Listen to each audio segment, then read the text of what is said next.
അനുമോൾ ആകെ തന്ന കാശാണ് കേട്ടോ പോകുന്നതിന് മുമ്പ് 5:30 അവിടുന്ന് പൊങ്ങിയുള്ള കുറച്ച് ലേറ്റ് ആയി പോയിട്ട്.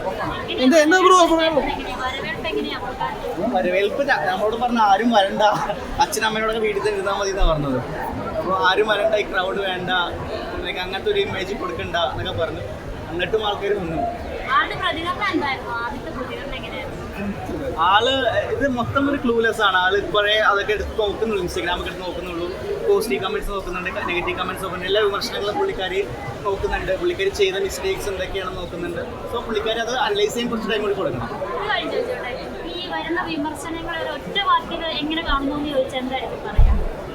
വിമർശനങ്ങൾ വരണമല്ലോ. നമ്മൾ ചർച്ചകൾ ഉണ്ടാകുമ്പോഴാണ് നമ്മളത് പ്രസക്തമാവുള്ളൂ. നമ്മൾ എന്താണ് എന്നുള്ളത് പ്രസക്തമാവുന്ന ചർച്ചകൾ വരുമ്പോഴാണ്. എപ്പോഴും രണ്ട് പക്ഷം ഉണ്ടാവും. എന്താണെങ്കിലും നമ്മൾ ചെയ്യുന്നത് നല്ലതാണെന്നുള്ളത് നമുക്ക് ബാധിച്ച് ജയിക്കാൻ പറ്റും, മോശമാണെന്നുള്ളത് ബാധിച്ച് ജയിക്കാൻ പറ്റും. അതേപോലെ എന്ത് സംഭവിച്ചാലും രണ്ട് വാദങ്ങൾ വരണം, വാദങ്ങൾ ചർച്ചകളാവണം, ഹെൽത്തി ആയിട്ട് ഡിസ്കഷൻ ആവണം. ഡീഗ്രേഡിംഗ് ലെവലിലേക്ക് പോകാതെ ഹെൽത്തി ഡിസ്കഷൻസിൽ കൂടെ ജനങ്ങൾ മനസ്സിലാക്കണം ഇങ്ങനെ പ്രവൃത്തി അവർ ചെയ്യാൻ പാടില്ല. ഇപ്പോൾ അവിടെ കാണുന്ന അവിടെ ഓരോരോ വ്യക്തികൾ ചെയ്യുന്ന കാര്യങ്ങൾ ഈ ജനങ്ങളത് മനസ്സിലാക്കി അവർ വീണ്ടും അവരുടെ റിയൽ ലൈഫിൽ ചെയ്യാതിരിക്കാൻ അവർ ശ്രദ്ധിക്കും. നമ്മൾ ബിഗ് ബോസ് ഒരു കണ്ണാടി പോലെ എല്ലാവരുടെ ഇപ്പം പറയുന്നത്. അപ്പോൾ ആ കണ്ണാടി നോക്കുമ്പോൾ നമ്മളെ തന്നെ നമുക്ക് കാണാൻ പറ്റും. നമ്മൾ ചെയ്യുന്ന ഓരോ പ്രവൃത്തികളും എന്താ പറയാ, ബിഗ് ബോസ് ഹൗസിൽ ചെയ്യുന്ന ഓരോ വ്യക്തികൾ ചെയ്യുന്ന പ്രവൃത്തികളായിട്ട് റിലേറ്റ് ചെയ്യാൻ പറ്റും. ഈ PR ആയിട്ട് 1 ലക്ഷം രൂപയാണ് പറഞ്ഞിരുന്നത്. 50,000 കൊടുത്തു, 50,000 കള്ളം പറഞ്ഞാണ്. അവൾ ആകെ എനിക്ക് തന്നത് ഞാൻ കാണിച്ചു കേട്ടോ. അപ്പൊ അതിന് കള്ളം പറഞ്ഞാണെന്നോ? ആൾ കള്ളം പറഞ്ഞ ഞാൻ കൃത്യമായിട്ട് ഇല്ല, ഞാൻ കൃത്യമായിട്ട് ഞാൻ അങ്ങനെ കാശ് വാങ്ങി ചെയ്യുന്നു. ഞാൻ നമ്പർ ഹൈഡ് ചെയ്യുന്നുണ്ട്. അനുമോൾ ആകെ തന്ന കാശാണ് കേട്ടോ പോകുന്നതിന് മുമ്പ്. ലക്ഷങ്ങളാണ്, ലക്ഷങ്ങൾ. കണ്ടോ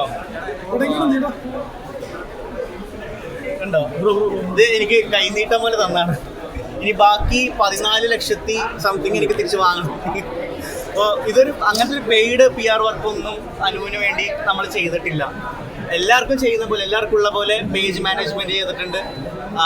അതേപോലെ നമ്മൾ കുറച്ച് കുഞ്ഞു ഫാൻ ഗ്രൂപ്പ്സ് ചെയ്തിട്ടുണ്ട്. പിന്നെ കുറച്ച് വീഡിയോസൊക്കെ എഡിറ്റ് ചെയ്ത് കട്ട് ചെയ്ത് അനുവിൻ്റെ ഫാൻസ് അത് പ്രചരിപ്പിക്കുന്നുണ്ട്. സോ ഇതിലൊരു ഹെവി PR വർക്കൊന്നും ചെയ്തിട്ടില്ല. അത് ആരെങ്കിലും ഇത് PR വർക്കാണെന്ന് കൊണ്ടുവന്നു സമ്മതിക്കുന്നത്. 50 കണക്ക് എവിടെ നിന്ന് വന്നു? 50,000 കണക്ക് എവിടെ നിന്ന് വന്നു? ചുമ്മാ ഞാൻ അതായത് ഇവള് പറയുമ്പോൾ ഒരു കട്ടിക്ക് പറയണമല്ലോ, അതിനു വേണ്ടി പറഞ്ഞു. അല്ലാതെ 50 1 ലക്ഷം എന്നുള്ളത് ബിക്കോസ് നമ്മൾ പൈസയായിട്ടുള്ള ബന്ധമല്ല ശരിക്കും നമ്മളോട് ചെയ്തത്. പിന്നെ അത് ശരിക്കും അത് പറഞ്ഞതിലൊക്കെ ഒരു സാധനമുള്ളത് അനു വന്നിട്ട് പറയും. അത് അവിടെയുള്ള കുറെ ആൾക്കാരെ റിവീൽ ചെയ്താണ്.